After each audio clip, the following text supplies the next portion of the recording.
அரேபிய நாடு. அங்கே ஒரு ஆட்சி தலைவர். அரேபிய நாட்டு ஆட்சி பொறுப்பை ஏற்றுக்கிட்டவர். அவர் ஆட்சி பொறுப்பை ஏற்றுக்கிட்ட பிறகு ஒரு நாள் ஒரு தெருவில் நடந்து போய்கிட்டு இருந்தார்.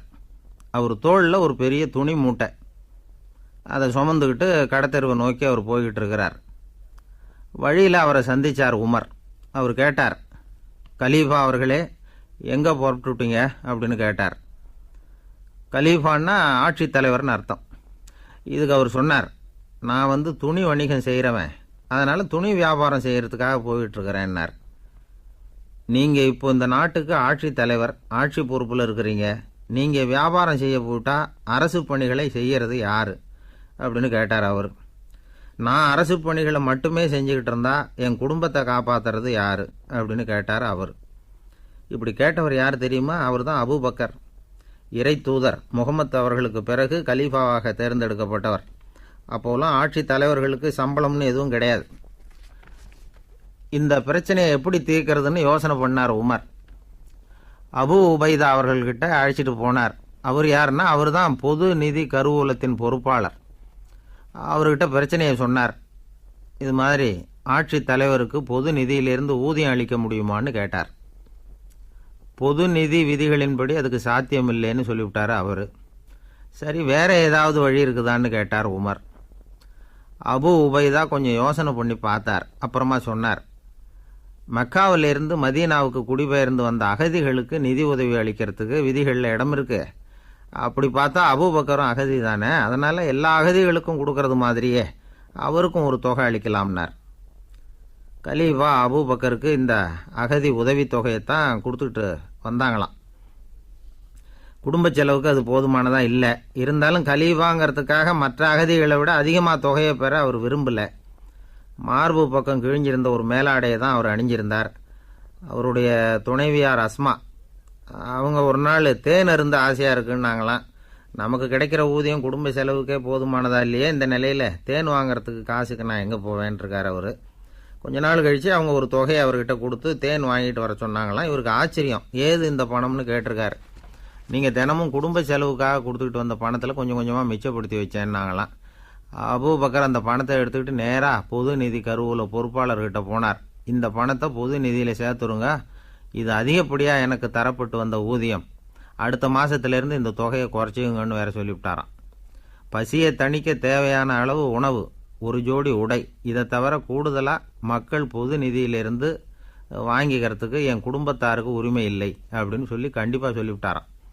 அவர் வாங்கிட்டு வந்த அந்த குறைந்த ஊதியம் கூட அவர் மனசை உறுத்திக்கிட்டே இருந்தது.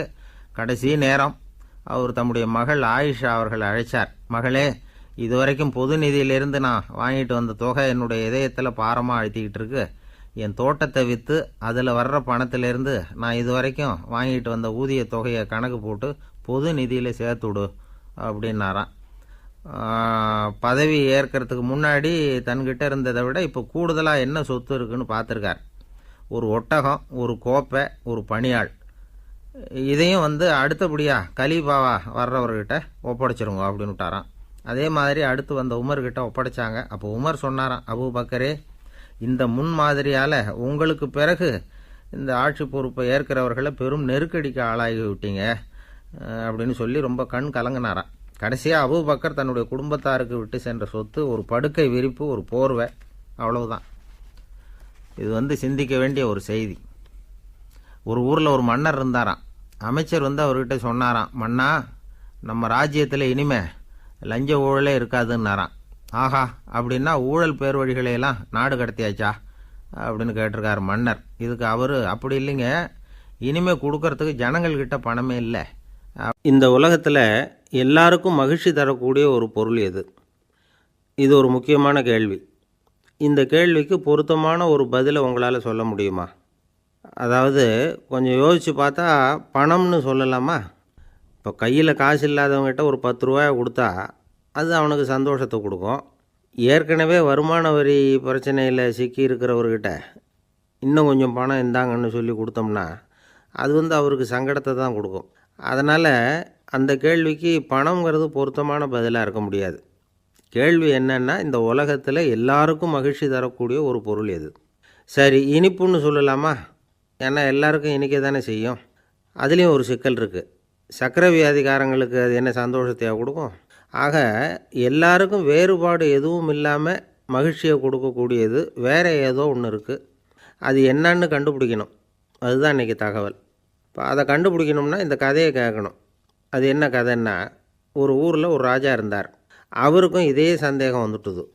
அதாவது எல்லாருக்கும் இன்பம் தரக்கூடிய பொருள் எது அப்படின்னு. இதுக்கு பதில் தெரிஞ்சுக்கிறதுக்கு ஆசைப்பட்டார்.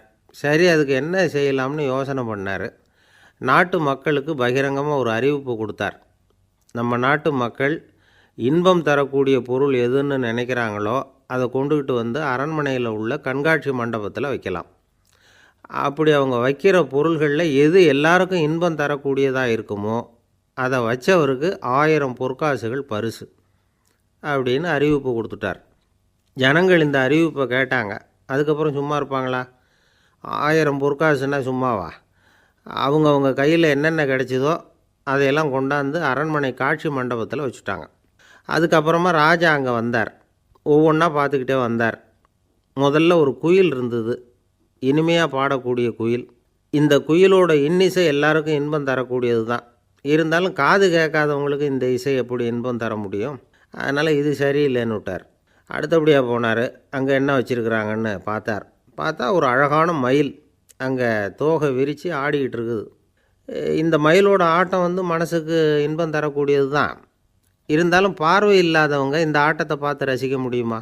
முடியாது. அதனால் இதுவும் சரியில்லை அப்படின்னு சொல்லிவிட்டார்.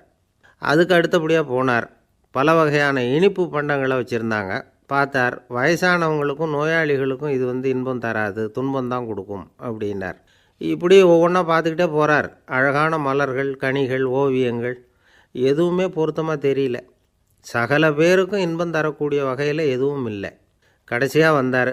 அங்கே ஒரு களிமண் பொம்மை இருந்தது. அது என்ன பொம்மை தெரியுமா? பசியால் வாடி இருக்கிற ஒருத்தருக்கு ஒரு அம்மா இனிமையாக பேசிக்கிட்டு சோறு போடுறது மாதிரி அந்த பொம்மையை செஞ்சுருந்தாங்க. அதுக்கு கீழே அன்பு அப்படின்னு எழுதியிருந்துதான். ராஜா பளிச்சுன்னு ஒரு முடிவுக்கு வந்தார். அந்த பொம்மையை செஞ்ச சிற்பியை வரவழைச்சார், பரிசு கொடுத்தார். அன்பு ஒன்று தான் எல்லாருக்கும் இன்பம் அளிக்கக்கூடிய பொருள். காது கேட்காதவங்களும் அதை கேட்க முடியும், பார்வை இல்லாதவங்களும் அதை பார்க்க முடியும், குழந்தைகளும் அதை உணர முடியும் அப்படின்னு அதுக்கு விளக்கம் கொடுத்தார் அந்த மன்னர். இந்த உலகத்தில் எல்லாருக்கும் மகிழ்ச்சி தரக்கூடிய ஒரு பொருள் அன்பு தான். அதை புரிஞ்சுக்கிட்டு தான் சில கணவன்மார்கள் மனைவி பேரில் ரொம்ப அன்பை காட்டிக்கிறது வழக்கம். ஒரு வீட்டு வாசப்படி பக்கமாக மழைக்கு ஒதுங்கினார் ஒருத்தர். மழை தூரிக்கிட்டு இருந்தது, இருட்டு நேரம். அந்த வீட்டில் இருந்தவர், இன்றைக்கி ராத்திரி வேணும்னா இங்கேயே தங்கிட்டு காலையில் போங்க அப்படின்னார். உடனே இவர் சொன்னார், ரொம்ப நன்றிங்க, ஒரு 10 நிமிஷத்தில் இதை வந்துவிடுறேன் அப்படின்னு சொல்லிவிட்டு எங்கேயோ ஓடினார். 10 நிமிஷம் கழித்து திரும்பி வந்தார். ஆமாம், எங்கே போயிட்டு வந்தீங்கன்னு கேட்டார் வீட்டில் இருந்தவர். நேராக எங்கள் வீட்டுக்கு போய் மனைவிக்கிட்ட இன்றைக்கி ராத்திரி இங்கேயே தங்கிக்கிறேன்னு சொல்லிவிட்டு வந்துட்டேன் அப்படின்னார் அவர். அன்பில் இது ஒரு ரகம்.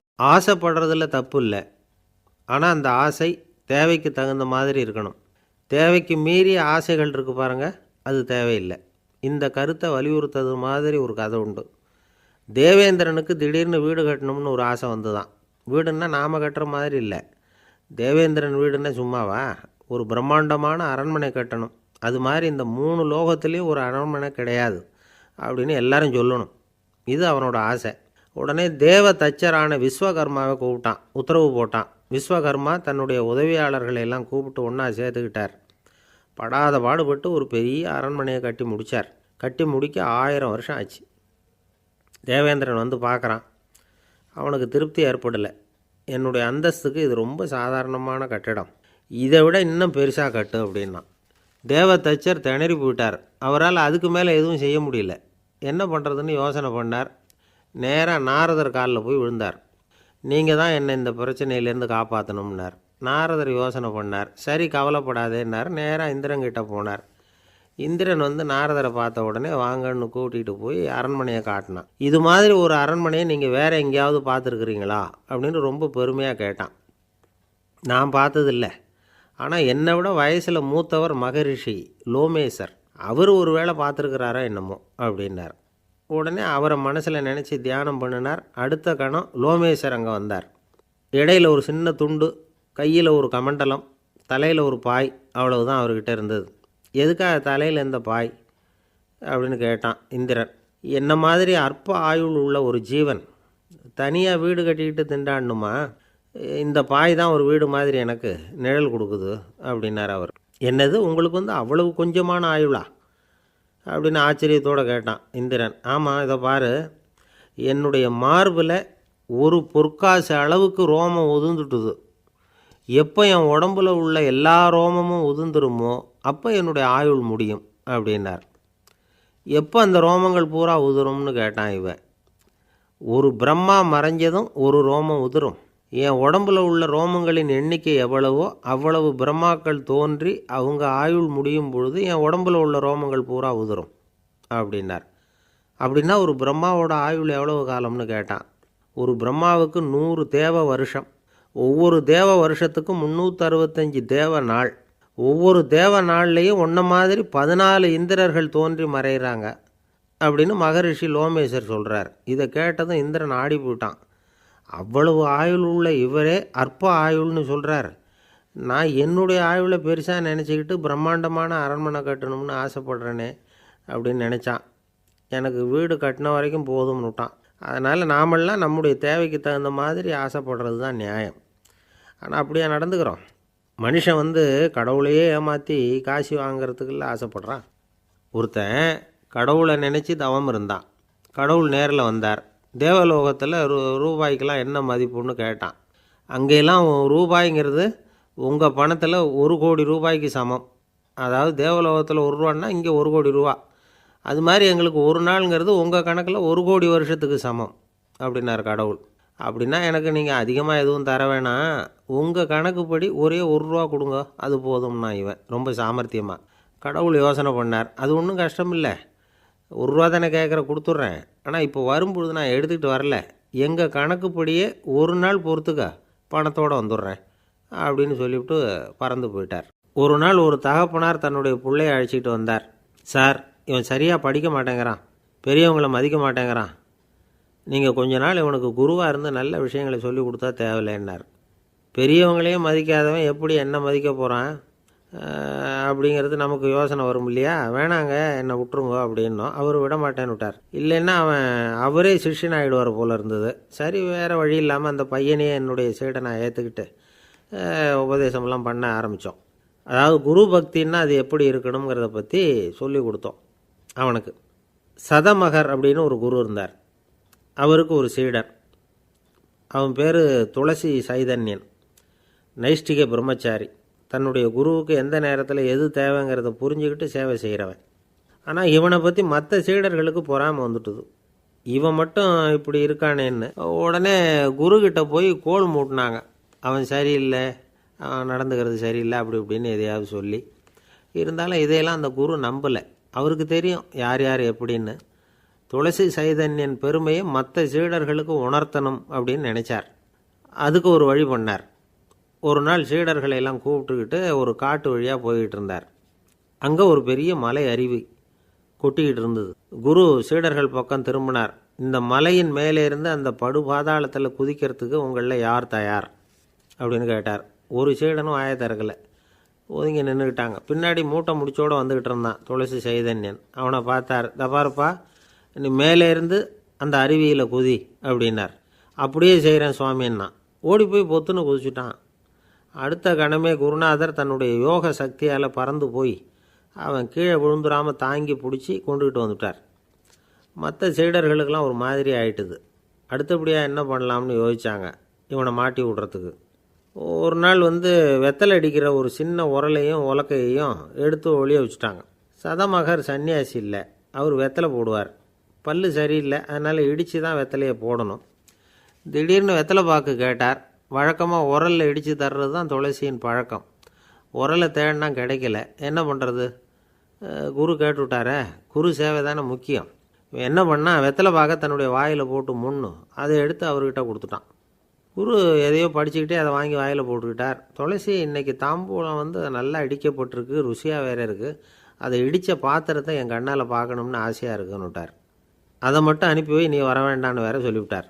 இதை கேட்டதும் துளசி தவிச்சு போயிட்டான். இவன் போகாமல் எப்படி வாயை மட்டும் அனுப்பி வைக்க முடியும்?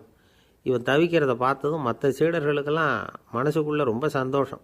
துளசி கொஞ்சமும் யோசிக்கலை. வாழை எடுத்தான், தன்னுடைய தலையவே அப்படியே அறுத்து வெட்டி எடுத்தான். இன்னொரு சீடங்கிட்ட கொடுத்துட்டான், எடுத்துகிட்டு போகணும்னு சொல்லி. கொண்டுட்டு போய் குரு முன்னாடி வைக்கிறாங்க. அந்த தலையில் வாய் திறந்துருக்கு, வெத்தலை போட்டு முன்னு இருந்தது, தெரிஞ்சு போச்சு, சிவப்பாக இருந்தது. அவனுடைய குரு பக்தியை இப்போ எல்லாரும் ஒத்துக்கிட்டாங்க. அதுக்கப்புறம் குரு சதமகர் தன்னுடைய அற்புத திறமையினால் அந்த தலையை மறுபடியும் ஒட்ட வச்சுட்டார். துளசிக்கு உயிர் வந்துட்டுது. இப்படி ஒரு பெரிய கதை உண்டு. அதாவது துளசி சைதன்யன் அவனுடைய குரு பக்தி எப்படி அப்படின்னு கேட்டோம். ரொம்ப அபாரம் அப்படின்னு அந்த பையன் அடக்கமாக, சும்மா விளையாட்டுக்காக தான் அப்படி அவங்ககிட்ட கேட்டோம். ஏன்பா உன்னுடைய குரு பக்தியை என்கிட்ட காட்டுறதுக்கு உன்னோட கழுத்தை நீயே அறுக்கணும்னு நான் சொன்னான், அதை நீ செய்வியா அப்படின்னு கேட்டோம். என்னுடைய கழுத்தை நானே அறுக்க வேண்டிய அவசியம் இல்லை சார் அப்படின்னா அவன். ஏண்டான்னு, அதே காரியத்தை தான் இனிமேல் நீங்கள் தினமும் செய்ய போகிறீங்களே சார் அப்படிங்கிறான்.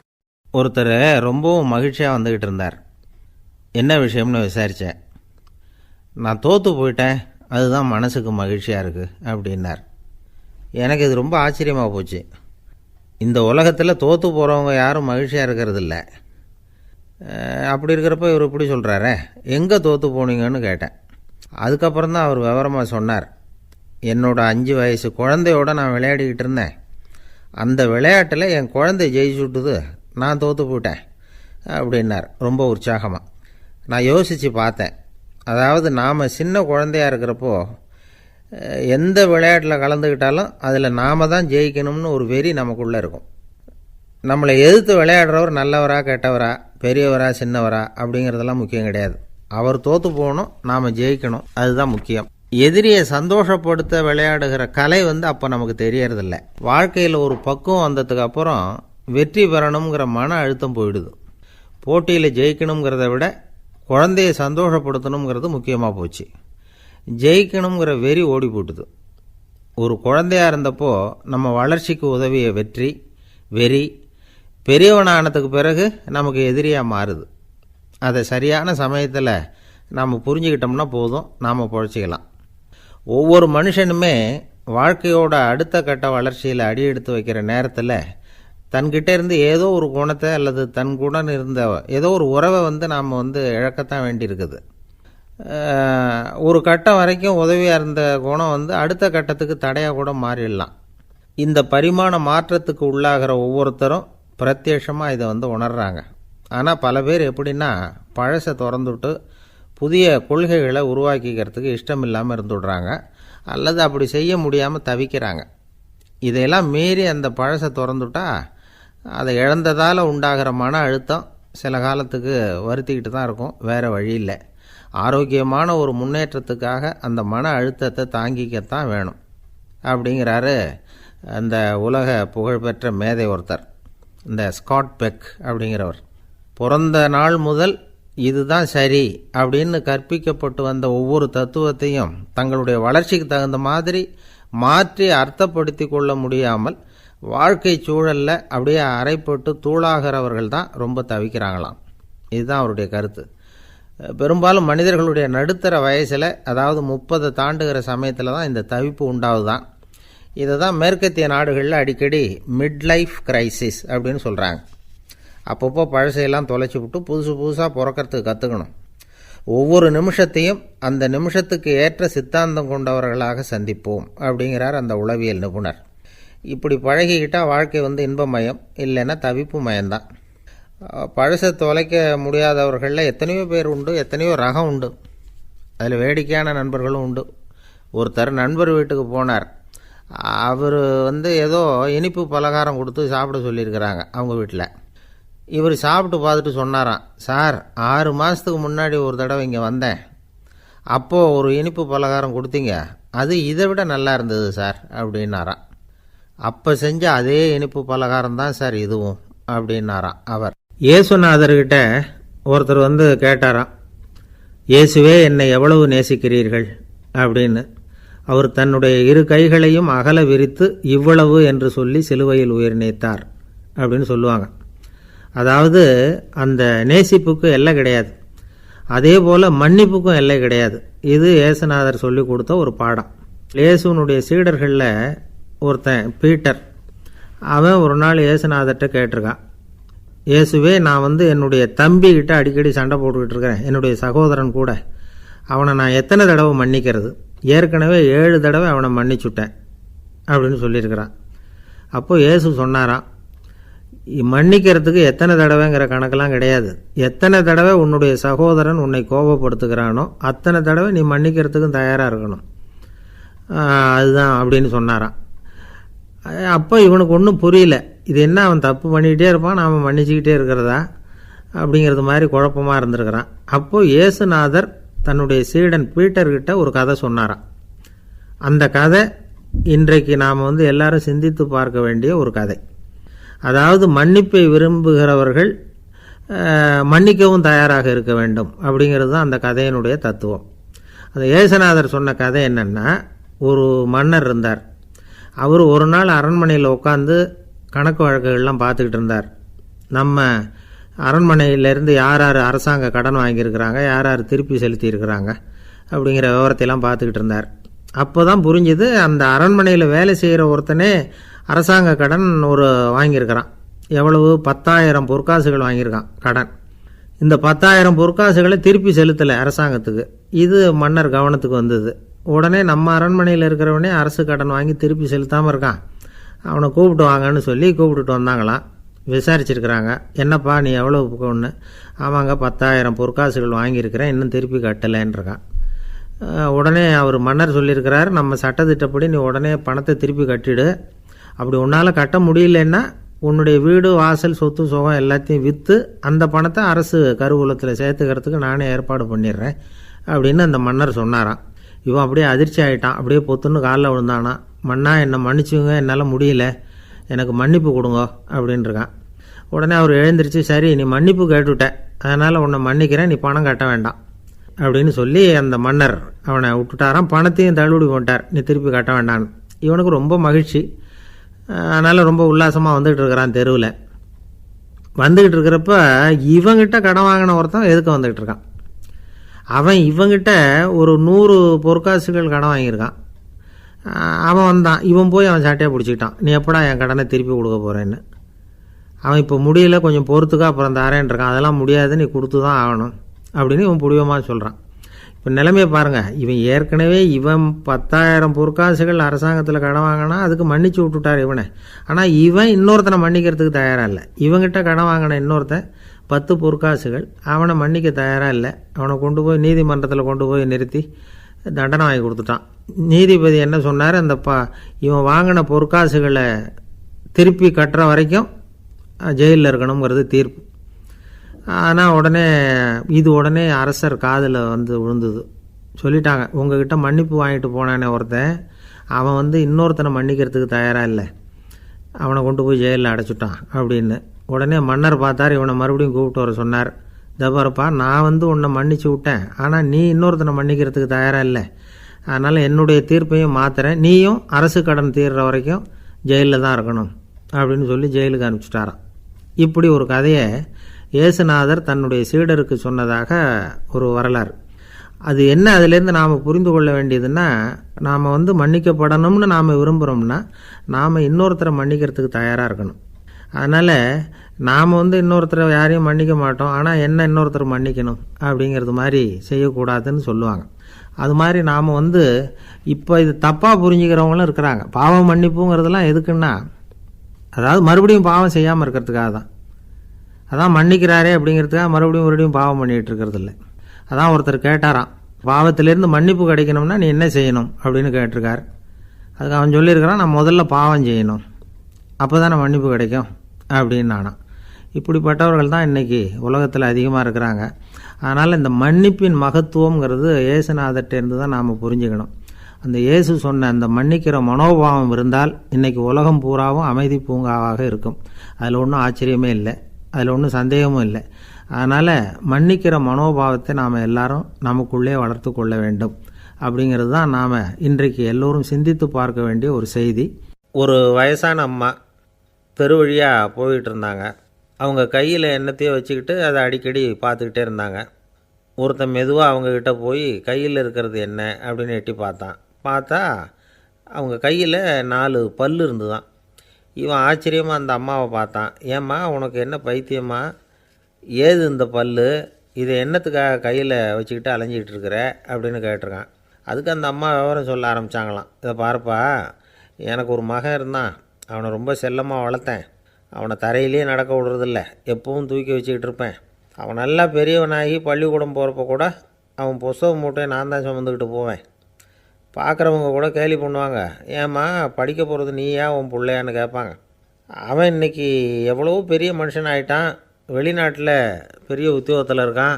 சமீபத்தில் இங்கே வந்துட்டு போனான். ஒரு நாள் ஏதோ கோபத்தில் என்ன அரைஞ்சுட்டான். அப்போ இந்த 4 பல்லும் கீழே விழுந்துட்டுது. இன்னமும் கூட விழுந்திருக்கும், ஆனால் பல்லு தான் இல்லை. என் புள்ள அரைஞ்சதுனால விழுந்த பல்லு இல்லையா அது, அதனால் இதை எப்பவும் என் கையிலேயே வச்சுக்கிட்டு ஆசையோடு பார்த்துக்கிட்டு இருக்கிறேன். அவன் தான் வெளிநாட்டுக்கு போட்டான், அவனை பார்க்க முடியாத ஏக்கத்தை நான் இந்த பல்லை பார்த்து போக்கிக்கிறேன் அப்படின்னு நாங்களாம் அந்த அம்மா. இந்த கதை எதுக்காகன்னா, தாய் அன்பு அப்படிங்கிறது எப்படிப்பட்டதுங்கிறத புரிஞ்சுக்கிறதுக்காக. கல்யாணம் ஆனதுக்கப்புறம் தாயை மறந்து விட்றவங்க எத்தனை பேர் இந்த உலகத்தில், அவங்க காதில் வேணுங்கிறதுக்காக தான் இந்த தகவல். ஆனால் ஒரு விஷயம் மட்டும் நல்லா புரிஞ்சுக்கணும், தாயை மதிக்க தெரிஞ்சவங்க தான் இன்றைக்கி வாழ்க்கையில் எல்லா விதத்துலேயும் முன்னுக்கு வந்திருக்கிறாங்க. வேணும்னா விசாரித்து பார்த்துக்குங்க. இன்னொரு அம்மா இருந்தாங்க, அவங்க தினமும் ஒரு கோயிலுக்கு வருவாங்க. சாமியை பார்த்து, கடவுளே நான் இறந்து போனால் நரகத்துக்கு போகணும் அப்படின்னு வேண்டிக்குவாங்களாம். எல்லோரும் சொர்க்கத்துக்கு போகணும்னு தானே கடவுள்கிட்ட வேண்டிக்குவாங்க. இந்த அம்மா தினம் நான் நரகத்துக்கு போகணும் அப்படின்னு வேண்டிக்கிறாங்க. அங்கேருந்து அர்ச்சகருக்கு இது சந்தேகம். ஒரு நாள் அதை நேரடியாகவே அவங்கக்கிட்ட கேட்டுவிட்டார். அதுக்கு அந்த அம்மா பதில் சொன்னாங்களாம், ஐயா எனக்கு கல்யாணம் ஆகி ரொம்ப நாள் வரைக்கும் குழந்தை பாக்கியம் இல்லாமல் இருந்தது. கோயில் குளம் எல்லாம் சுற்றி வந்தேன். ரொம்ப நாள் கழித்து ஒரு குழந்தை பிறந்தது, ஆண் குழந்தை. அவனை நான் ரொம்ப செல்லம் கொடுத்து வளர்த்தேன். அதோட விளைவு என்ன ஆச்சுன்னா, அவன் ரொம்ப மோசமாக ஆகிட்டான். கெட்ட பழக்க வழக்கம்லாம் கற்றுக்கிட்டான். அவன் இறந்து போனால் நிச்சயம் அவனுக்கு நரகம்தான் கிடைக்கும். அந்த அளவுக்கு கெட்டவன் அவன். அப்படிப்பட்ட காரியங்கள்லாம் பண்ணிகிட்ருக்கான், எனக்கு தெரியும். இவனுக்காக நரகத்தில் கூட யாரும் தயவு காட்ட மாட்டாங்க, தாட்சண்யம் காட்ட மாட்டாங்க. அதனால் இவனுக்கு முந்தி நான் இறந்து நரகத்துக்கு போயிட்டா அங்கே இவனை கவனிச்சிக்கலாமே, இவனுக்கு பணிவிடை செய்யலாமேன்னு பார்க்குறேன் அப்படின்னு நாங்களாம். அதனால தான் நான் நரகத்துக்கு போகணும்னு தினம் ஆண்டவனை வேண்டிகிட்டு இருக்கிறேன் அப்படின்னு கண்கலங்கி அந்த அம்மா சொன்னாங்களாம். அதுதான் தாய் உள்ளம்ங்கிறது. தாயின் பெருமையை சரியாக உணர்ந்துட்டா அவங்களுக்கு எப்பவும் எந்த கஷ்டமும் வராது. இது ஏதோ உபதேசத்துக்காக சொல்கிற வார்த்தை இல்லை, உண்மையான வார்த்தை. இந்த விவரத்தையெல்லாம் நண்பர் ஒருத்தர்கிட்ட சொல்லிகிட்டு இருந்தேன். அவர் கொஞ்ச நாள் கழித்து என்னை தேடி வந்தார். அவர் கையிலேயும் 4 பல் வச்சுருந்தார். என்னங்க ஆச்சு, ஏதுங்க இந்த பல் அப்படின்னு விசாரித்தோம். உங்கள் உபதேசத்தை கேட்டுவிட்டு இந்த உலகத்தில் எல்லாரையும் தாயாக நினைக்க ஆரம்பிச்சிட்டேன். ஒரு அம்மாவை கடத்தரில் பார்த்து தாயேன்னு கூப்பிட்டேன். அவங்க உடனே பலார்னு என்னை அரைஞ்சிட்டாங்க, பல் விழுந்துட்டுது. அதை தான் பொறுக்கி எடுத்துக்கிட்டு நேராக உங்களை தேடி வந்துக்கிட்டு இருக்கிறேன்னார். தாயேன்னு தானே கூப்பிட்டீங்க, அதுக்கு ஏன் அரைஞ்சாங்க அப்படின்னு கேட்டோம். நான் தாயேன்னு கூப்பிட்டது அவங்க காதில் நாயேன்னு விழுந்துட்டு தான், அதுதான் இப்படி ஆயிட்டுது அப்படின்னார். ஊருக்கு வெளியில் அமைதியான ஒரு இடம், அங்கே ஒரு ஆசிரமம், அங்கே ஒரு சாமியார். அவர் தினமும் நல்ல போதனைகள்லாம் செய்வார். பல பேர் போய் அங்கேயே சில நாள் தங்கி இருந்து அவர் சொல்கிற அறிவுரைகளை எல்லாம் கேட்டுக்கிட்டு வர்றது வழக்கம். ஒரு தடவை அவரை பார்த்துட்டு போகிறதுக்காக 3 வெளியூர் தம்பதிகள் வந்தாங்களாம். அந்த மடத்திலேயே சாப்பிட்டுக்கிட்டு தங்கியிருந்து அவங்களுடைய போதனைகளை கேட்டுக்கிட்டு போகணுங்கிறது அவங்க நோக்கம். காலையில் குளிச்சுட்டு பூஜையில் உட்காந்தார் அந்த சுவாமி. இவங்களும் குளிச்சுட்டு அந்த பூஜையை பார்க்குறதுக்காக அவர் முன்னாடி உட்காந்தாங்க. பூஜை ஆரம்பமாச்சு. சம்பிரதாயப்படி அது ரொம்ப நேரம் நடந்துக்கிட்டே இருக்குது. இவங்களுக்கு நல்ல பசி இருந்தாலும் இந்த நேரத்தில் அதை எப்படி வெளியில் காட்டிக்கிறது? பேசாமல் இருந்தாங்க. அந்த சுவாமி பூஜையை முடித்தார். அதுக்கப்புறம் பேச ஆரம்பித்தார். பேச்சு அருமையாக தான் இருந்தது, அமிர்தமாக தான் இருந்தது. இருந்தாலும் இவங்களுக்கு இருக்கிற வயிற்று பசி அது சரியாக கவனிக்க விடலை. அந்த சுவாமியே இதை கவனித்ததா தெரியல. இவங்களுக்கு மனசுக்குள்ளே ஒரு எண்ணம், உள்ளே சாப்பாடு தயாராகிட்டு இருக்கும் போல இருக்குது, இந்த பேச்சு முடிஞ்சதும் நம்மளை உள்ளே அழைச்சிட்டு போய் சாப்பாடு போடுவாங்கன்னு நினைக்கிறோம் அப்படின்னு இவங்களாம் நினச்சிக்கிட்டாங்க. ஆனால் சுவாமி இதை பற்றி எதுவுமே பேசலை, கண்டுக்கலை. ஒரு அம்மாவால் அதுக்கு மேலே சும்மா இருக்க முடியுமா? முடியல. சாப்பாட்டை கவனிக்கலாமா அப்படின்னு சொல்லி மெதுவாக ஆரம்பித்தாங்க. கவனிக்கலாமே அப்படின்னு உள்ளே அழைச்சிட்டு போனார் சுவாமி. இவங்க ரொம்ப அவசரமாக எழுந்திரிச்சு உள்ளே ஓடினாங்க. அங்கே ஒரு மேஜை மேலே ஒரு கிண்ணம் மூடி இருந்தது. இதுதான் சாப்பாட்டு மேஜை போல இருக்குது, இங்கே சாப்பாடு வந்துடும் அப்படின்னு நினச்சாங்க. உடனே போய் சுற்றி உட்காந்துக்கிட்டாங்க. சுவாமி அந்த கிண்ணத்தை எடுத்து அந்த அம்மா கிட்ட கொடுத்தார். அவங்க அதை வாங்கி மூடியை திறந்து பார்க்குறாங்க, உள்ளே ஒரு சாவி இருக்குது. ஓ சரிதான், இது சமையலறை சாவி போல் இருக்குது, அங்கே போய் அதை திறந்து சாப்பாட்டை நாமே எடுத்துக்கிட்டு வந்து இங்கே வச்சுக்கிட்டு சாப்பிட்ணும் போல் இருக்குது அப்படின்னு நினச்சாங்க. சாவி இருக்கு இல்லையா, வாங்க பூட்டு நிறையா காட்டுறேன் அப்படின்னு சுவாமி அவங்கள அழைச்சிக்கிட்டு போனார், காட்டினார். இவங்க அந்த அறையை ரொம்ப ஆவலோடு திறந்தாங்க. உள்ளே பார்த்தா அங்கே அரிசி, பருப்பு, விதவிதமான காய்கறி எல்லாம் இருக்குது. சமையலுக்கு வேண்டிய மிளகாய், எண்ணெய், பால், தயிர், நெய் இப்படி எல்லாமே இருக்குது. அடுப்பு, விறகு, நெருப்பு போட்டி அது கூட அங்கே இருக்குது. சாப்பாடு தயாராக இருக்கும்னு நினச்சிக்கிட்டு போனால் இப்படி இருக்குதே அப்படின்னு சொல்லி அதை பார்த்ததும் ரொம்ப சோர்ந்து போட்டாங்க அவங்க. சுவாமி என்ன இது சாப்பாடு இல்லையா அப்படின்னாங்க. அதுதான் சாப்பாட்டுக்கு வேண்டிய எல்லாம் இங்கே இருக்குதே, அடுப்பு மூட்டி நீங்கள் தான் அவங்கவுங்க ருசிக்கு தகுந்த மாதிரி சமைச்சிக்கணும். இந்த சன்னியாசிக்கு எப்படி சமைக்க தெரியும் அப்படின்னு கேட்டார் சுவாமி. சாப்பாடு தயாராக இருக்கும்னு நாங்கள் எதிர்பார்த்தோம் அப்படின்னாங்க. நீங்கள் இப்படி சொல்லுவீங்கன்னு நானும் எதிர்பார்த்தேன். இது வரைக்கும் நான் எவ்வளவோ தத்துவம்லாம் எடுத்து சொன்னேன். எல்லாத்தையும் விட இதுதான் அனுபவபூர்வமான தத்துவம். ஆண்டவன் நமக்கு நல்ல மனசை கொடுத்துருக்குறான், நல்ல வாய்ப்புகளையும் தந்திருக்கிறான், அதையெல்லாம் பயன்படுத்திக்கக்கூடிய மூளையையும் சிந்தனையையும் கொடுத்துருக்குறான். அதனால் அடுப்பை தான் நீங்கள் மூட்டணும், அடுப்பை நீங்கள் தான் மூட்டணும், உங்களுக்கு உகந்ததை நீங்கள் தான் சமைச்சு ருசித்து அனுபவிக்கணும். ஆண்டவனே அதை செஞ்சுக்கிட்டு இருக்க மாட்டான் அப்படின்னாராம் அந்த சுவாமி. நம்முடைய வாழ்க்கையில் பல நல்ல பலன்களை பெறுறதுக்கு நாம் தான் முயற்சி பண்ணணும். அதுக்குரிய சூழ்நிலையை தான் ஆண்டவன் கொடுப்பானே தவிர அதை விளக்கிறதுக்காக தான் அந்த சுவாமி அப்படி செஞ்சு காட்டியிருக்கிறார். இது ஒரு பெரியவர் இப்படி ஒரு விளக்கம் கொடுத்தார். அதுக்கப்புறம் அந்த 3 தம்பதிகளும் தெளிவடைஞ்சுட்டாங்களாம். நாம் தெளிவடைகிறது எப்போங்கிறது தான் தெரியல அப்படின்னு பல பேர் இதை கேட்டுட்டு சொல்லிகிட்டு இருக்கிறாங்க. இந்த கதையை நம்முடைய நண்பர் ஒருத்தர்கிட்ட சொன்னேன். அந்த நண்பர் ரொம்ப சந்தோஷப்பட்டார். நீங்கள் சொல்கிறது கரெக்டு சார், ஆனால் நான் அதை விட ஒரு படி மேலே சார். எனக்கெல்லாம் அரிசி பருப்பு இருக்கிற ரூம் எதுன்னு கையை காட்டிட்டா போதும், உடனே கிண்ணத்துலேருந்து சாவியை எடுத்து கொடுக்கணுங்கிற அவசியம்லாம் இல்லை எனக்கு. அப்புறம் எப்படி ரூமை திறந்துருவீங்க அப்படின்னு கேட்டேன். பூட்டை உடச்சி திறந்துருவேன், அதுதான் எனக்கு பழக்கம் அப்படிங்கிறார். ஐயா, என்னுடைய நூல் வெளியீட்டு விழாவுக்கு அவசியம் நீங்கள் வரணும் அப்படின்னு கூப்பிட்டார் ஒருத்தர். எப்போ வரணும்னு கேட்டேன். அடுத்த வாரம்னார். சரி, புத்தகம் தயாராகிட்டுதா அப்படின்னேன். நாளைக்கு தான் அச்சிக்க கொடுக்க போகிறேன்னார். என்னங்க இது, புத்தகம் அச்சிடுறதுக்கு முன்னாடியே அழைப்புதழை அச்சடிச்சு விட்டீங்களே அப்படின்னு கேட்டேன். அதனால் என்னங்க, அந்த காலம் மாதிரி அப்போல்லாம் அச்சுக்கலை எவ்வளவோ முன்னேறியாச்சுங்க. Linotype, monotype, phototype, laser இப்படி என்னென்னமோ வந்தாச்சு. இன்றைக்கி கொடுத்தா நாளைக்கே புத்தகம் தயார் அப்படின்னார். இப்படி இந்த அளவுக்கு முன்னேறி இருக்கிற இந்த அச்சுக்கலை ஆரம்பத்தில் எப்படி இருந்தது தெரியுமா? அந்த காலத்தில் காகிதம்னா என்னென்னே தெரியாது, அப்படி ஒன்று கண்டுபிடிக்கப்படவே இல்லை. அப்போல்லாம் எதையாவது ஒன்று எழுதணும்னா அதுக்கு ஆட்டு தோலை தான் பயன்படுத்தி இருக்கிறாங்க. கண்ணுக்குட்டி தோல் கூட அதுக்கு உபயோகப்பட்டு தான்.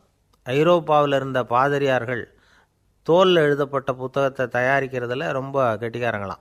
எகிப்து, அப்புறம் மத்திய தரைக்கடல் ஓரத்தில் உள்ள நாடுகள், இங்கெல்லாம் தோல் தான் எழுதுபொருளாக பயன்பட்டு வந்திருக்குது. ஆனால் நம்ம நாட்டில் ஓலைச்சுவடிகளை எழுத்துக்கு பயன்படுத்தியிருக்கிறாங்க. எழுதுறதுக்கு தோலை பயன்படுத்தினவங்க பிறகு பேப்பரைஸ் அப்படிங்கிற கோரை புல்லை அதுக்கு பயன்படுத்தினாங்களாம். இதெல்லாம் அப்படி கொஞ்சம் கொஞ்சமாக கண்டுபிடிச்சிட்டு வந்திருக்கிறாங்க. அந்த புல்லை கச்சிதமாக நறுக்க வேண்டியது, நல்லா பதப்படுத்த வேண்டியது, அதுக்கப்புறம் அதில் எழுத வேண்டியது, அவ்வளவுதான். பேப்பருங்கிற சொல்லே இந்த பேப்பைரஸ் அப்படிங்கிறதுலேருந்து வந்தது தான்.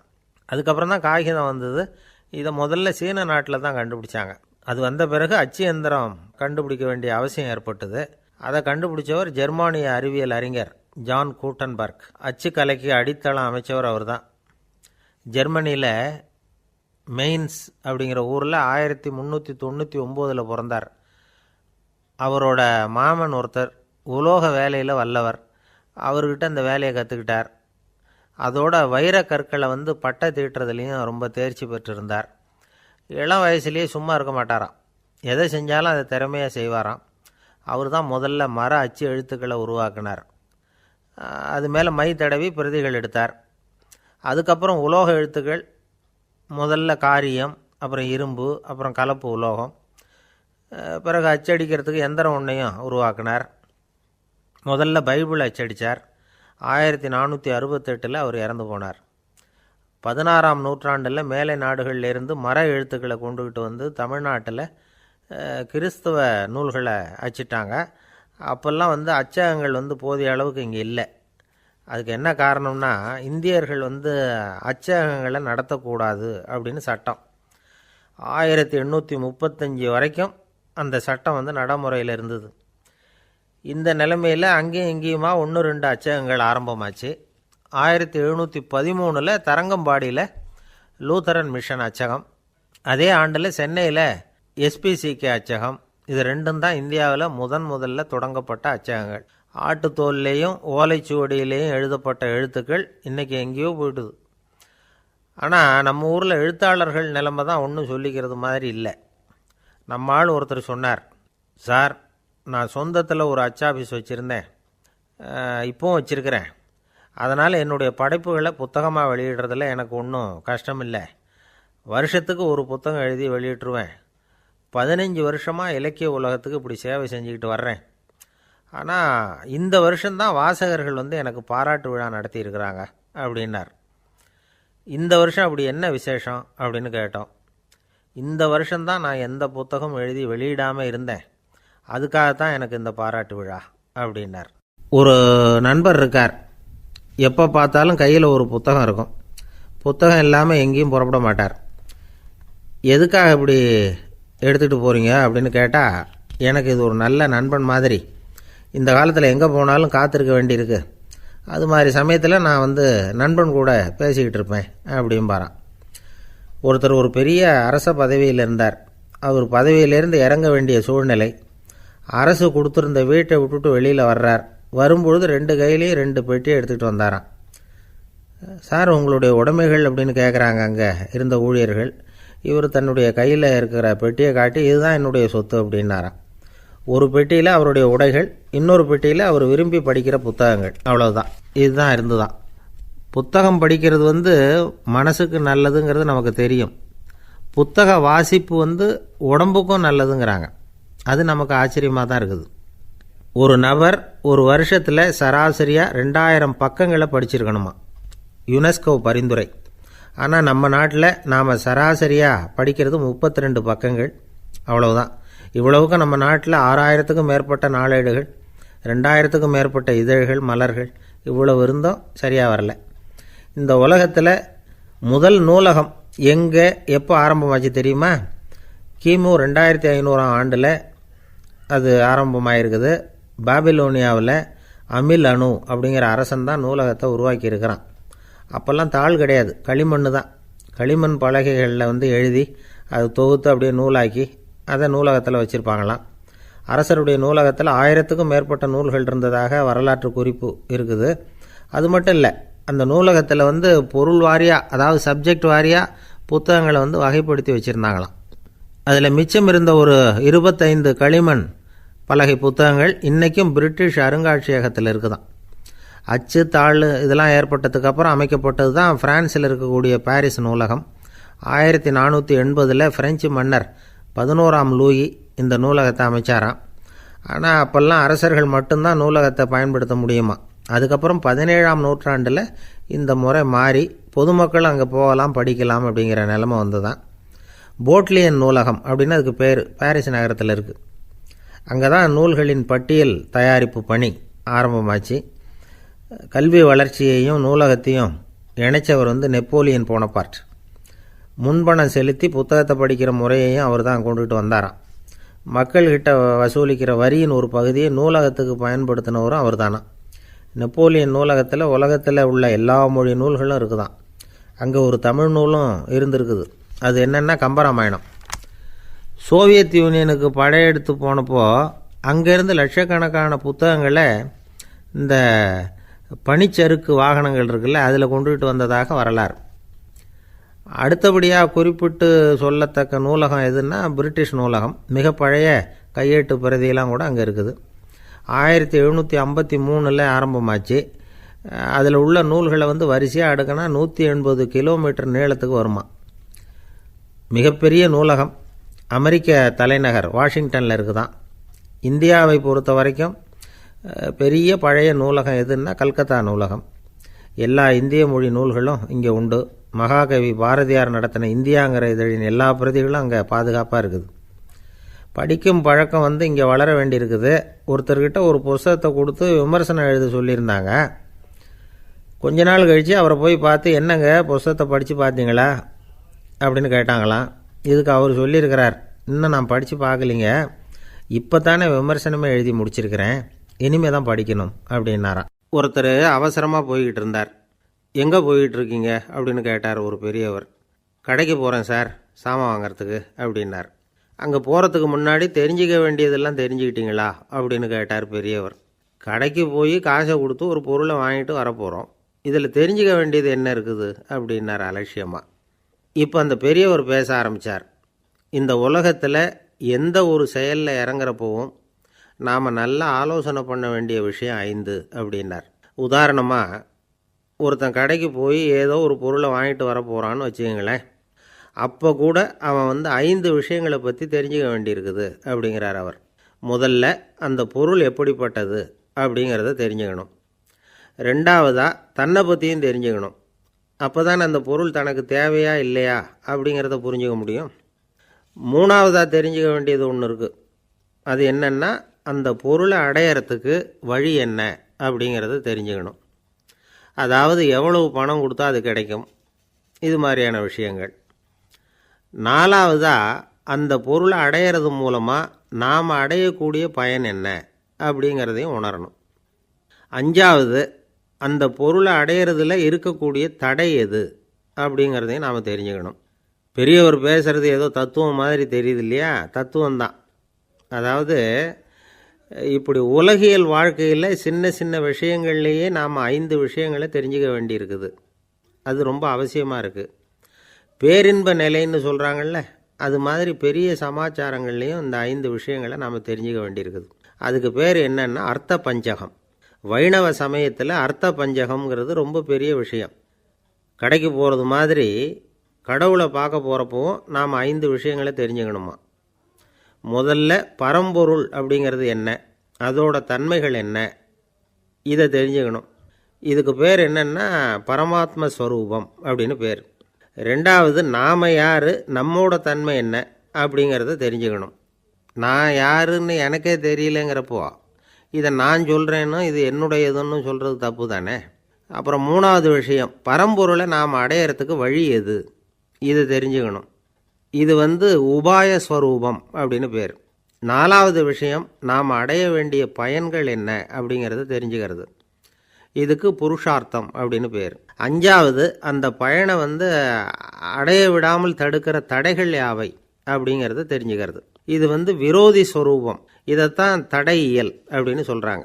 அதாவது பரமாத்மாவை பற்றிய அறிவு, ஜீவாத்மாவை பற்றிய அறிவு, உபாயம் பற்றிய அறிவு, புருஷார்த்தம் பற்றிய அறிவு, இந்த 4 அறிவுக்கும் எதிரடையாக, அதாவது அதையெல்லாம் தப்பாக புரிஞ்சுக்கிறதால உண்டாகக்கூடிய அறிவு விரோதி ஸ்வரூபம்.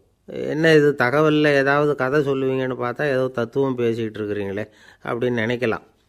இதுவும் தெரிஞ்சுக்க வேண்டிய ஒரு பெரிய விஷயந்தான். காதில் போட்டு வச்சா எப்போவாவது உபயோகப்படும். என்னுடைய நண்பர் ஒருத்தர் ஒரு நாள் என்கிட்ட சொன்னார், சார், அடுத்த மாதம் தஞ்சாவூரில் ஒரு கல்யாணம், போகிறதா வேண்டாமா அப்படின்னு ஒரே குழப்பமாக இருக்குது அப்படின்னார். நான் உடனே இந்த அர்த்த பஞ்சக உபதேசம் பண்ண ஆரம்பித்தேன். அவர் எல்லாத்தையும் பொறுமையாக கேட்டுவிட்டு, சரி சார், நான் போகிறதுன்னு முடிவு பண்ணிவிட்டேன்னார். எப்படி இந்த முடிவுக்கு வந்தீங்க அப்படின்னு கேட்டேன். அவர் சொன்னார், சார், அந்த 2வது பாயிண்ட் ஒன்று சொன்னீங்களே, அதை புரிஞ்சுக்கிட்டதுக்கு அப்புறம்தான் இந்த முடிவுக்கு வந்தேன் அப்படின்னார். என்ன 2வது பாயிண்ட்டுன்னு? அதாவது தன்னை பற்றி புரிஞ்சுக்கணும் அப்படின்னு சொன்னீங்க. உடனே என்னை பற்றி புரிஞ்சுக்கிட்டேன், நான் யாருங்கிறது எனக்கு தெரிஞ்சுது, உடனே போகிறது தான் நல்லதுன்னு முடிவு பண்ணிவிட்டேன்னார். நீங்கள் யாருன்னு கேட்டேன். நான் தான் சார் அந்த கல்யாணத்தில் தாலி கட்ட வேண்டிய மாப்பிள்ளை அப்படின்னார். அந்த காலத்தில் அண்ணாமலை ரெட்டியார்னு ஒருத்தர் இருந்தார். அவர் வெங்கனூர் அப்படிங்கிற கிராமத்தில் இருந்தார். அங்கேருந்து விருத்தாசலம் கோவிலுக்கு தவறாமல் போயிட்டு வந்துக்கிட்டு இருந்தார். இடையில் வெள்ளாறு, அதில் ஒரு சமயம் வெள்ளம் வந்துட்டுது. இவரால் போக முடியல. அதோட விளைவு வெங்கனூர்லேயே ஒரு கோவில் கட்டணும் அப்படின்னு முடிவு பண்ணார், சிவாலயம். அந்த சமயத்தில் வடநாட்டில் பஞ்சம். அதனால் அங்கே இருந்த பல சிற்பிகள் தென்னாட்டை நோக்கி வர ஆரம்பித்தாங்க. அவங்க வெங்கனூர் வழியாக வர்றது தெரிஞ்சதும் இவர் போய் பார்த்தார். இங்கே ஒரு கோவில் கட்டணும், அதுக்கு நீங்கள் உதவணும்னார். பஞ்ச காலத்தில் இப்படி ஒரு வாய்ப்பு கிடைச்சதில் அவங்களுக்கும் ரொம்ப மகிழ்ச்சி. உற்சாகத்தோடு ஒத்துக்கிட்டாங்க. ஆலய திருப்பணி ஆரம்பமாச்சு. அவங்களுக்கு வேண்டிய எல்லா வசதிகளையும் இவர் செஞ்சு கொடுத்தார். அவங்களுக்கு எந்த குறையும் இல்லாமல் பார்த்துக்கிட்டார். அது மட்டும் இல்லை, ஒவ்வொரு நாளும் அங்கே வருவார். உங்களுக்கு என்ன வேணும், எது வேணும்னு கேட்பார். ஏதாவது குறை இருந்தால் சொல்லுவாங்க, உடனே தீர்த்து வைப்பார். இவரும் கேட்பார், எந்த குறையாக இருந்தாலும் என்கிட்ட சொல்லுங்க அப்படின்னு சொல்லுவார். அதை தவிர இவராகவே கவனித்தும் அவங்களுக்கு என்னென்ன தேவைங்கிறத கண்டுபிடிச்சி அதையெல்லாம் கொடுத்துக்கிட்டு இருப்பார். என்ன தேவைன்னாலும் அதை நிறைவேற்றி வச்சுருவார். அந்த சிற்பிகளின் தலைவன் ஒருத்தன், அந்த ஆளுக்கு வெத்தலை பாக்கு போடுறது பழக்கம். இதை தெரிஞ்சுக்கிட்டு அதுக்காகவே ஒரு ஆளை ஏற்பாடு பண்ணார். வேணுங்கிறப்போலாம் நீ வெத்தலை சிவல் மடித்து கொடுக்க வேண்டியது உன் வேலை அப்படின்னு ஒருத்தனை ஏற்பாடு பண்ணிட்டார். இப்படியெல்லாம் செஞ்சதும் அவங்களுக்கும் ரொம்ப உற்சாகம். ரொம்ப பொறுப்பாக சிற்ப வேலைகளை செஞ்சுக்கிட்டு இருக்கிறாங்க. ஒரு நாள் என்னாச்சு தெரியுமா? அந்த சிற்பிகளின் தலைவன் ரொம்ப நுணுக்கமாக ஒரு வேலையை செஞ்சுக்கிட்டு இருக்கிறான். சாரம் போட்டு அது மேலே படுத்துக்கிட்டு அண்ணாந்து பார்த்து உச்சியில் நுணுக்கமான சிற்பங்களை உருவாக்கிக்கிட்டு இருக்கான். சிற்பியின் கவனம் செதறப்படாதுங்கிறதுனால இவர் மெதுவாக சத்தம் போடாமல் கிட்ட போய் நின்று அதை கவனிச்சிக்கிட்டு இருக்கிறார்.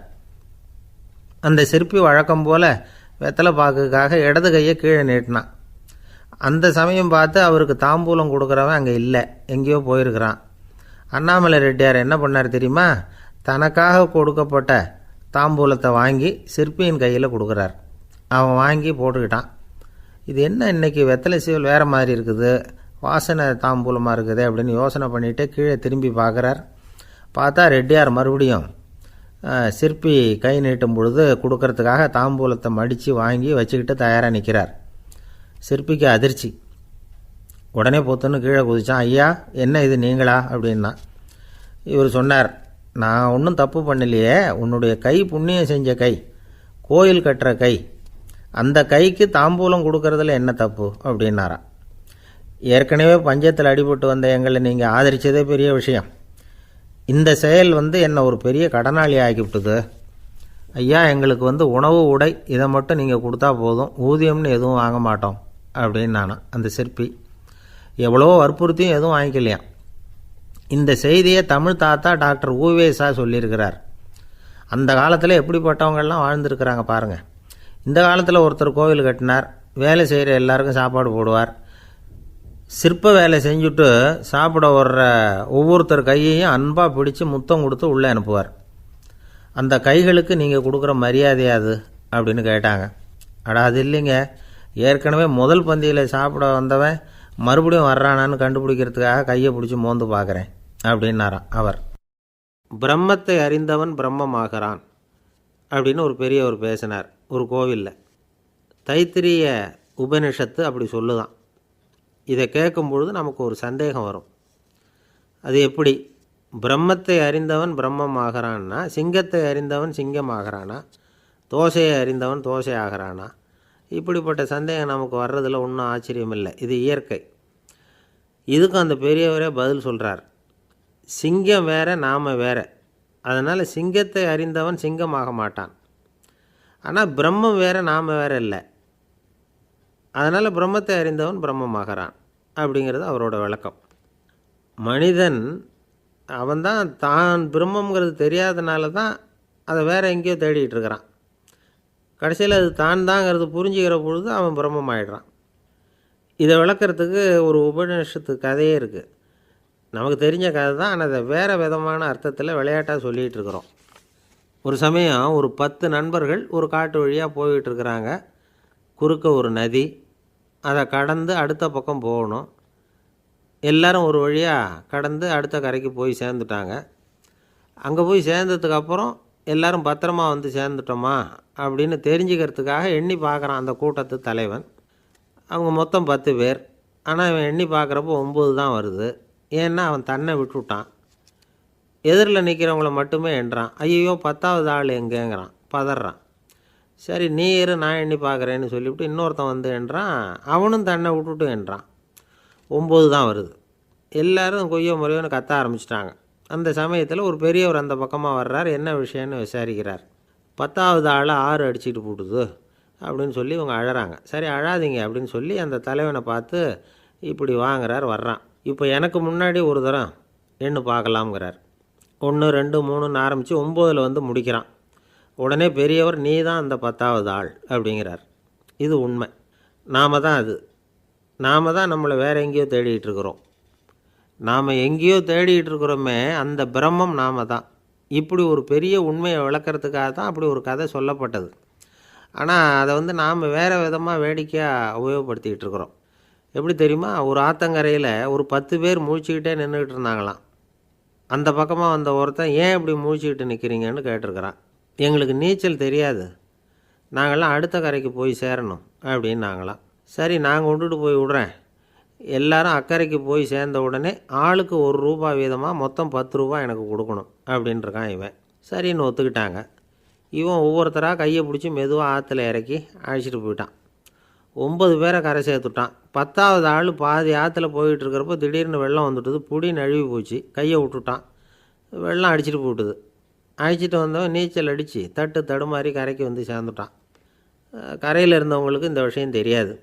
இருந்தாலும் இவன் உடம்பு பூரா நனைஞ்சி கொஞ்சம் அதிகமாக மூச்சு வாங்க நின்றுக்கிட்டு இருந்தானா, ஏன் இப்படி மூச்சு வாங்குது, என்ன விஷயம் அப்படின்னு கேட்டாங்களாம்.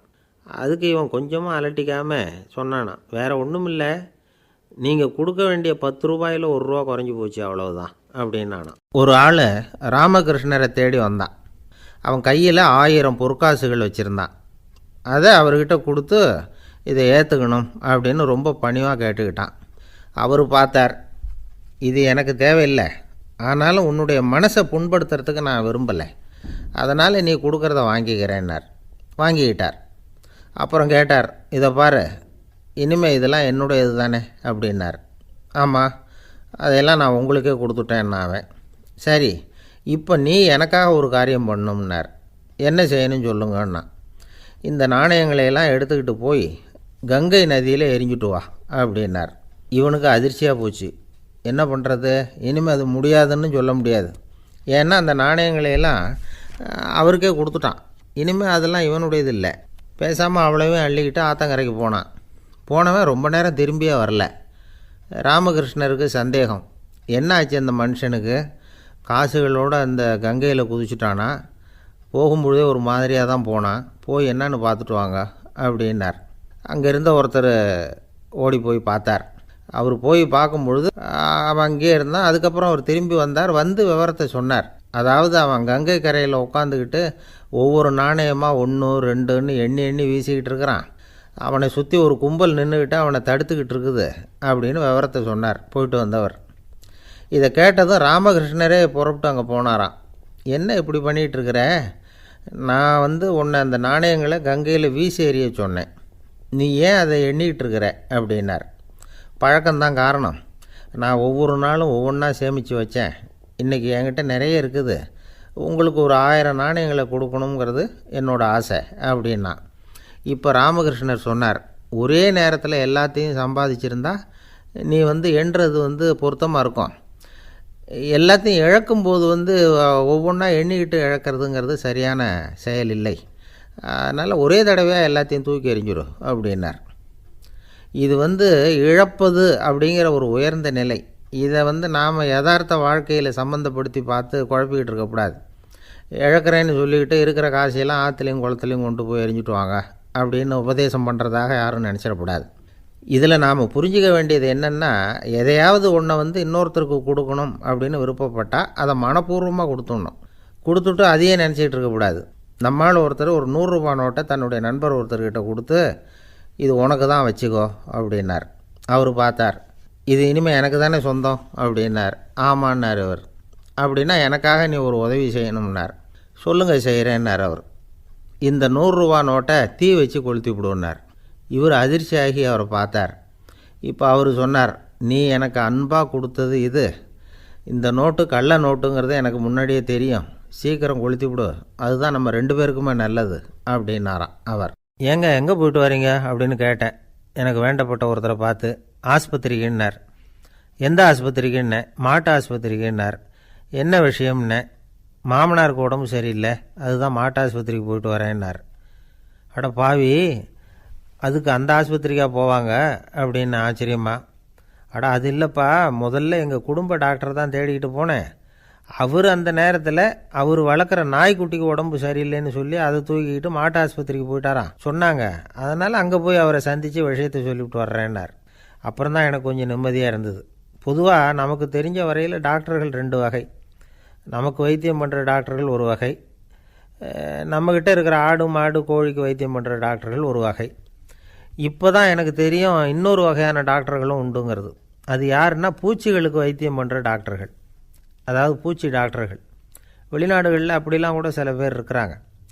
பிரிட்டனில் யார்க்ஷயர் வட்டாரத்தில் ராதர்ஹாம் அப்படின்னு ஒரு ஊர்.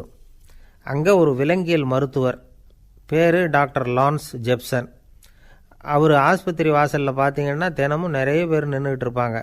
கையில் கண்ணாடி குடுவை, தகர டப்பா இப்படி ஏதாவது இருக்கும். அதுக்குள்ளே ஏதாவது பூச்சிகள் இருக்கும். அதுக்கு வைத்தியம் பண்ணுறதுக்காக வந்தவங்க தான் அவங்கெல்லாம். சிலந்தி பூச்சி, பல்லி, தேளு, பாம்பு இப்படி ஏதாவது இருக்கும். பொழுதுபோக்காக சில பேர் நாய், பூனை, கிளி, மைனா, புறா இப்படி ஏதாவது வளர்க்குறாங்கல்ல, அது மாதிரி இப்போல்லாம் தேளு, பல்லி, பாம்பு, பூச்சி இதையெல்லாம் வளர்க்க ஆரம்பிச்சிட்டாங்களாம். இது ஒரு புது ஃபேஷன். இப்போ கூண்டுக்குள்ளே டப்பாக்குள்ளே போட்டு வளர்க்குறது, அதுக்கு ஏதாவது நோய் வந்துட்டுதுன்னா வைத்தியம் பண்ணுறதுக்கு டாக்டர்கிட்ட வந்துட வேண்டியது, இப்படி இந்த பழக்கம்லாம் நிறையா வந்துட்டுது.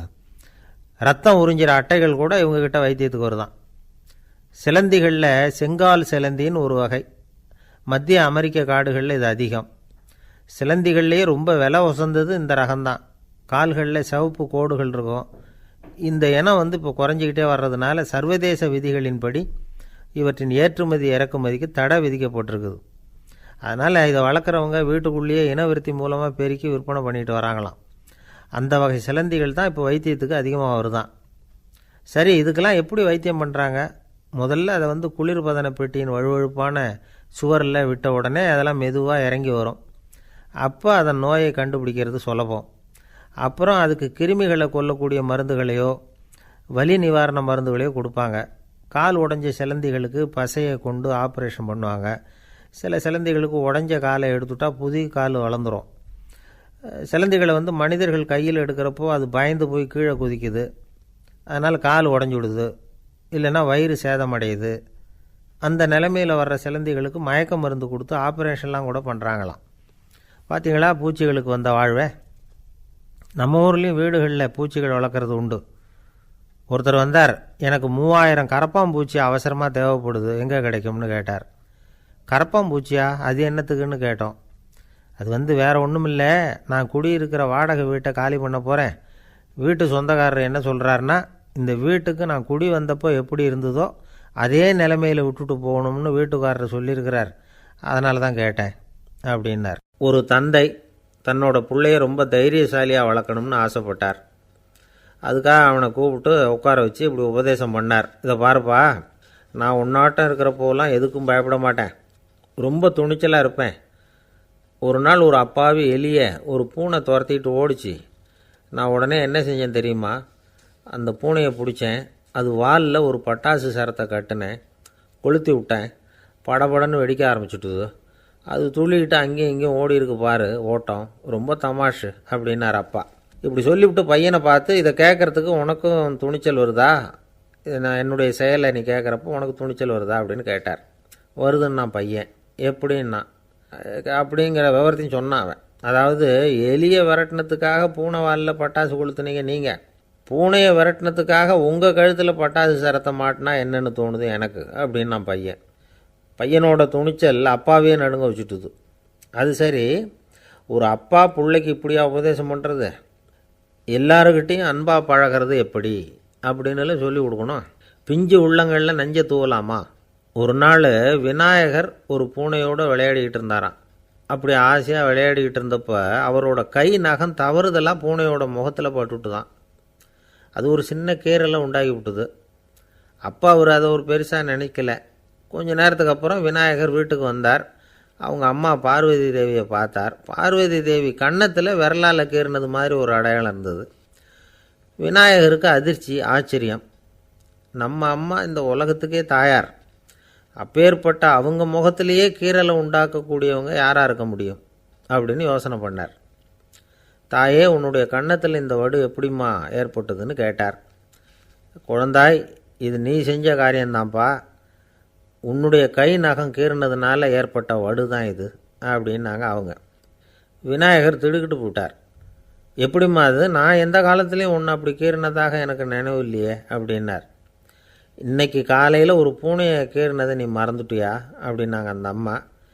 விநாயகர் திகைச்சு போய் நின்னார். பார்வதி தேவி சொன்னாங்க, இதை பார்ப்பா, இந்த உலகத்தில் இருக்கக்கூடிய எல்லா உயிர்கள்லேயும் நான் இருக்கிறேன். நான் தான் இந்த உலகமாக ஆகியிருக்கிறேன். ஆகையினால நீ யாரை துன்புறுத்தினாலும் அது உண்மையிலேயே என்ன துன்புறுத்தினதாக தான் வந்து முடியும் அப்படின்னாங்க. விநாயகர் மனசுக்குள்ளே ஒரு வெளிச்சம் ஏற்பட்டு தான். அதுக்கப்புறம் அவர் யாரையுமே கல்யாணம் பண்ணிக்காததுக்கு அதுதான் காரணமாக. இந்த உலகத்தில் எல்லாரையும், இங்கே இருக்கிற எல்லாத்தையும் தாயின் வடிவமாக அவர் பார்க்க ஆரம்பிச்சிட்டாராம். குருதேவர் ராமகிருஷ்ணர் இந்த கதையை எடுத்து சொல்லியிருக்கிறார். நபிகள் நாயகம் ஒரு தடவை ஒரு நாற்காலியில் உட்காந்து என்னமோ யோசனை பண்ணிகிட்டு இருந்திருக்கிறார். அப்போ அவரோட உடையில் ஒரு கீழ்ப்பகுதி தரையில் படிஞ்சு கிடந்திருக்குது. அங்கே விளையாடிக்கிட்டு இருந்த ஒரு பூனை அது மேலே வந்து படுத்து தூங்கி போச்சு. தொழுகை செய்ய வேண்டிய நேரம் வந்துட்டது. நபிகள் நாயகம் எழுந்திருக்க பார்த்தார். அப்போ தான் பூனை தன்னோட உடை மேலே படுத்து தூங்கிட்டு இருக்கிறது கண்ணில் படுது. பூனையோட தூக்கத்தை கலைக்க விரும்பல அவர். தன்னுடைய சகோதரியை கூப்பிட்டார். ஒரு கத்திரிக்கோள் எடுத்துகிட்டு வர சொன்னார். பூனை படுத்திருந்த உடைப்பகுதி மட்டும் இருக்குல்ல, அதை மட்டும் அதோட கத்திரிச்சு விட்டுட்டு அதுக்கப்புறம் அவர் எழுந்திரிச்சு தொழுகைக்கு போனாராம். அதாவது பிற உயிர்கள்கிட்ட எப்படி அன்பு காட்டணுங்கிறத பெரியவங்க எவ்வளவோ விதத்தில் நமக்கு எடுத்து காட்டியிருக்கிறாங்க. இருந்தாலும் எத்தனை பேர் மனசில் அதெல்லாம் உரைச்சிருக்குது. நாமளும் நம்ம ட்ரெஸ்ஸு மேலே ஒரு பூனை படுத்திருந்தா ஒரு கத்திரிக்கோலை தான் தேடுவோம், எடுத்துக்கிட்டு வர சொல்லுவோம். துணியை வெட்டுறதுக்கு பதிலாக இல்லை அதோட வாழை வெட்டினா என்ன அப்படின்னு தோணும். ஒரு ஆள் ரொம்ப பிரியமாக ஒரு பூனையை ஆற்றுல குளிப்பாட்டிக்கிட்டு இருந்தானா. எப்படி? அந்த பூனையை ஆற்று தண்ணியில் அமுக்கி அமுக்கி குளிப்பாட்டிக்கிட்டு இருக்கிறான். அந்த வழியாக போன பெரியவர் ஒருத்தர் இதை பார்த்தார். இதை பார்ப்பா, பூனையை அது மாதிரி ஆற்று தண்ணியில் அமுக்கி குளிப்பாட்டாத, மூச்சு திணறி செத்து போடும் அப்படின்னு அட்வைஸ் பண்ணார். நீ போய் அவன் வேலையை பார்த்துக்கிட்டு, எனக்கு எல்லாம் தெரியும்னா இவன். சரின்னு அவர் போயிட்டார். கொஞ்ச நேரம் கழித்து அவரே அந்த வழியாக திரும்பி வந்துக்கிட்டு இருந்தார். ஆற்றுல பூனையை குளிப்பாட்டிக்கிட்டு இருந்தவன் அழுதுகிட்டு உட்காந்துருக்கிறான். பக்கத்தில் அந்த பூனை செத்து கிடக்குது. இதை பார்த்தார் பெரியவர். நான் தான் அப்போவே சொன்னேனே அந்த பூனையை ஆற்றுல நினைக்காதேன்னு, அதை கேட்டிருந்தா இப்படி ஆயிருக்குமா அப்படின்னார். அந்த ஆள் கோபமாக இவரை முறைச்சி பார்த்தான். அட போய்யா, இந்த பூனை ஆற்றுல